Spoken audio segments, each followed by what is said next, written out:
Call me Fuego, 93 like me. Fire in the sheets, spending summers on the sea. Quedo, no way home. Bearfield life on Rodeo. Welcome to the DreamHack Winter Showdown. My name is Sims. This beautiful man is Avenger. We are on day 2 of stage 2. Martin, we have some of Europe's finest teams in action. And look at that, straight away, the plane is already in the air. And we are already into game number 1 of today. This will be Group A versus Group C. Now, some of these players have already played yesterday, but it doesn't matter when all said and done. We reset the board for today, and obviously those points in the end back build together, then we tally up, and we only send 14 teams through to the grand finals where Liquid and TSM are waiting in the wings. We then play. Kumasira has been pushed out, so you won't get that backside of it to be able to just kind of strut off the top area where sometimes it does push down from that mountainside. Shift W, though, do have to get a wriggle on. Given the position that they were in, the furthest away from this circle, red line, NP. Nuclear Penguins, Adepts, all outside of the circle here. WS will have a bit of a difficult run on their hands. We'll hold for a moment as Filu does have a good eye light into Shift W. Clearly looking for an entry point into this. Realizes that he will have a fight on his hand. There's the first one. Second one could be lurking. All of a sudden, the reinforcements have to turn up and give him support that he needs. But look at this. Good play from Furak to try and answer the call. If that nade just juts through, flashbangs there, it's not gone through. Doesn't realize where the res has been stuck. Shots in the back on the opposing side. It looks like the game has been given up what they were trying to achieve. Rexico finds Zorf. Instant confirmation. Bang. Puts him down dead to rights. That's a good return fire. Knocks one out of the cover, and Noki and Filu have to deal with the 4-man stack themselves. Yeah, and remember, this is a fight for points right now. They are outside the circle. They are not going to get to the circle here without a massive rotation. So they're trying to get as many points out of this game as possible here. It's highly unlikely that these guys are going to be able to survive this one here. Kilyakai has spotted Noki, and shots are coming out. Ewan has been knocked by Noki's nade. Filu is still inside the blue. Shots are coming in. Maxisol is going to steal Ewan, and Chris is going to find Noki. That's also going to be confirmed by the circle, unless it gets stolen. Chris is going to get knocked to the circle as well, and this is popping. It's circle 4, boys. This is not good. Shots are coming in as well. Furex is going to get taken. Oh, it's going to be both confirmed here. And now shots are coming in as well. Red line is going straight through the circle. They're going to try to send it up to one of the shacks, or at least one of the dips that we have up here in the higher grounds and the upper sides of this area. They're probably going to try to play 4-man for a late game, and they actually managed to get all 4 alive into the shack here. And it's highly unlikely, due to the kind of compact amount of players that we have here, that they're going to be doing anything else than sit here for the next 5-10 minutes until they can start playing outside. Ratio Edge, they had 20 points yesterday, Sims. They need to have a great game for this one here. Everything is kind of served on a silver platter for them now. There are 4 guys alive: Aduzi, Chris, Pixel, and Silas. Very gifted mechanical players. Let's see what this new roster here can bring to them. I don't think now, given how much is about to unfold action-wise, is the time to talk about it, but we'll hold that point and speak about Raise Your Edge to a larger extent and why this roster finally needs to show up. For now, Nail Up. With Page by his side, Zed by his side, the last man by his side, just in the distance, they have to strike at the right time. Kemba is fallen. If one of them can actually be the distraction, the other one could stab them in the back. This would be phenomenal. Maxi, the first one to follow. If he gets the Wanderer, that would be enormous. He does. Page is hurt down to 4 HP. This would be great teamwork if simultaneously they manage to actually bang out this entire roster. That would be such a pincer maneuver. Kemba is back on his feet. That's where their final player, Offspring, was committing to the call. The red, the nade goes off. Very little HP on the opposing player. Quick swing, Nail Up, 4 kills in the bag. Absolute demolition. Wrecking Ball comes through, and Omakun is a 2-man stack. All right, they've gone down, but they at least pick up 4 points before doing so. Furex just sitting behind that shack, literally picking them apart. What a play, though, from Nailep. Massive play from him. Gustav is going to find Furex, and he's going to be eliminated in 12th place. Nice points to get out of them here. It's going to send up nicely. Red line send it through the middle. Has paid off indeed. Enan is here in a good spot here for GR. They are knocked. Moldor has 1 player down. Pink Pony spot him. Yeah, taking him down with a nice headshot from the barrel. Also, more shots are be coming in here. They're going to be fighting for the southeast side of this area. Meanwhile, Razor Edge is putting on a lot of pressure for this fight here. They don't want them to obviously join this one. They want to try to get as many points out of it as possible. Giga is going to confirm Minen. Meanwhile, Aimlul is trying to move up and closer towards the circle. Compa Trash is sitting inside. Pix is going to take down Techers, and while Nordic Fur is trying to send it through the middle. And when you look at GR's current position, like it's kind of concerning to think that they're starting in Picado, which is only about 500 meters away from the Martin. They should have been in a much better position for this. Like, unless they just heavily transitioned and committed to somewhere else early on to then fall back into a bit of a rough scenario, you would have anticipated that maybe they could have had a better ground, better leverage within the circle. But unfortunately, it looks like it's not to be. They have arrived on the side. They did lose at least one player minimum. With Northern Lights now having overlook of them, it could be that much more difficult. NaVi, still up to 4 players. Aduzi and Pixel simultaneously get one. One of them's dead, so that's a point in the bag for Raise Your Edge. Compot goes down. Second player, that'll be from GR. I can see the smokes in the distance are actually there, so it looks like they're going to try and commit to the reses, but you can see Pink Pony is lurking in the distance. We'll keep an eye on that kill feed.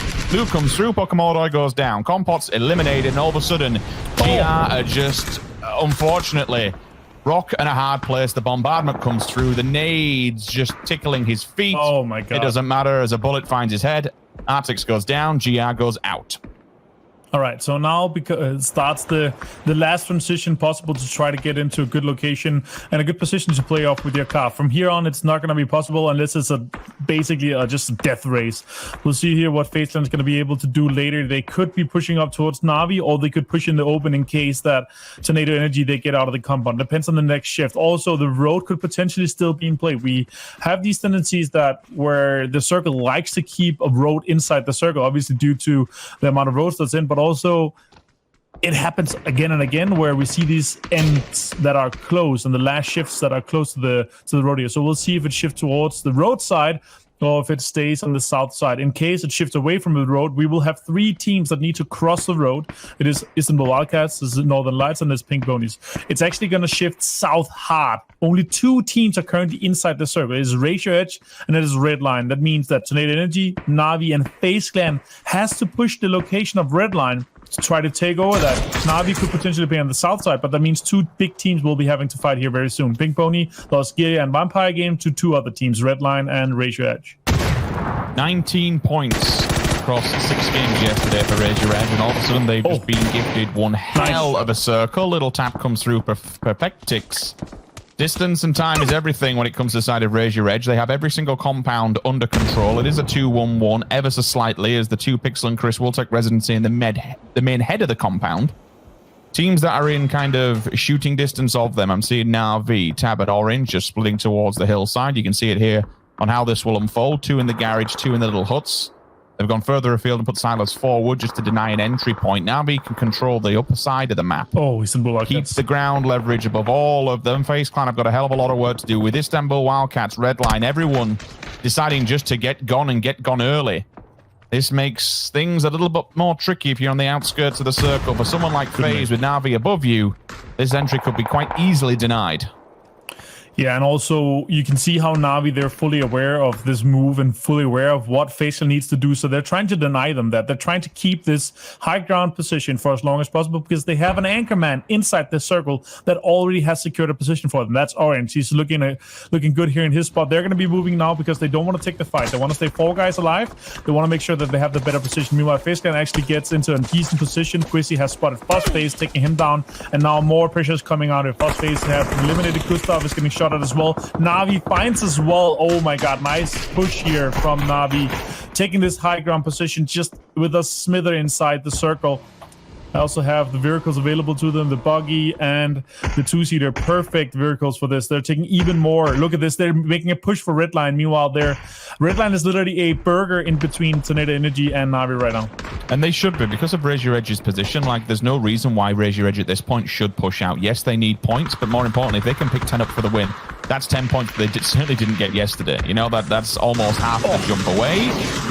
Straight into the smoke, the molly goes. It's just on the outskirts. The second one will follow. You should get the splash damage, but it is not enough to go in. Meanwhile, Quizzy, 2 for 1 on the grenade. Backs off. Rupture and BSD go down. There, he finally works it in, but all of a sudden, the area of denial comes through on the Molotov.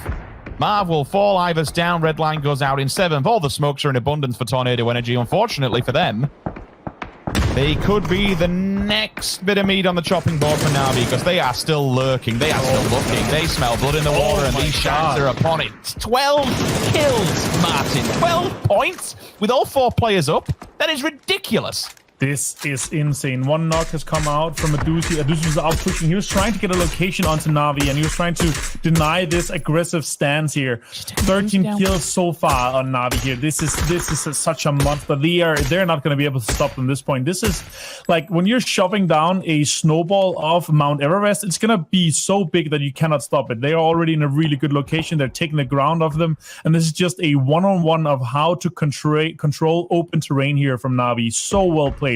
So well executed from them so far. What's really scary is that we were speaking about Raise Your Edge, the compound that they have, the leverage on the map. All right, the circle's not the best in the world for them, but they have a compound. They just lost a doozy to NaVi. Like, how has he gone down against one player? Has he overextended too far? Has he taken too much ground that he just couldn't cover? I have no idea. Like, Raise Your Edge going into the finals, the very final circle and the very final team, in my opinion, should have had 4 alive. I'm gobsmacked, and this is kind of just the telling tale and the full story of what NaVi's feeling right now. 13 frags is a phenomenal performance thus far. It now makes it that much more harder for a team like Raise Your Edge losing a doozy.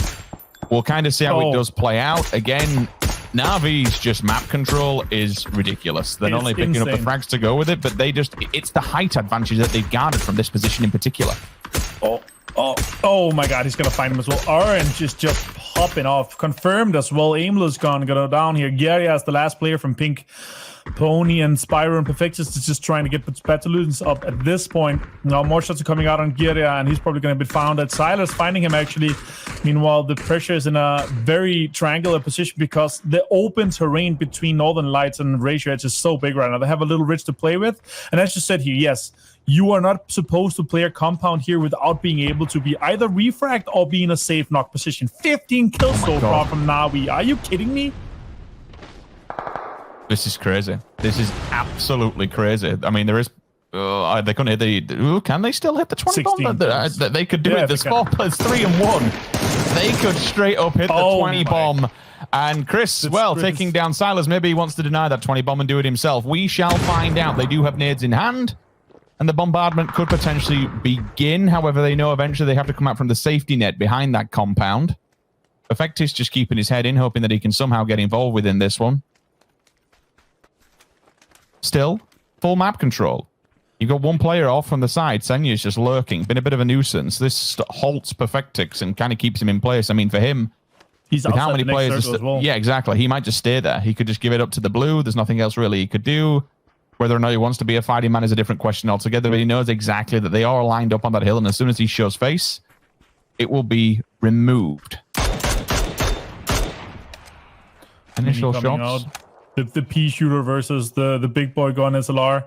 I know what gun I would prefer in this situation. A 2x AK here. They haven't been looted up too nicely. Pixel in a really good spot.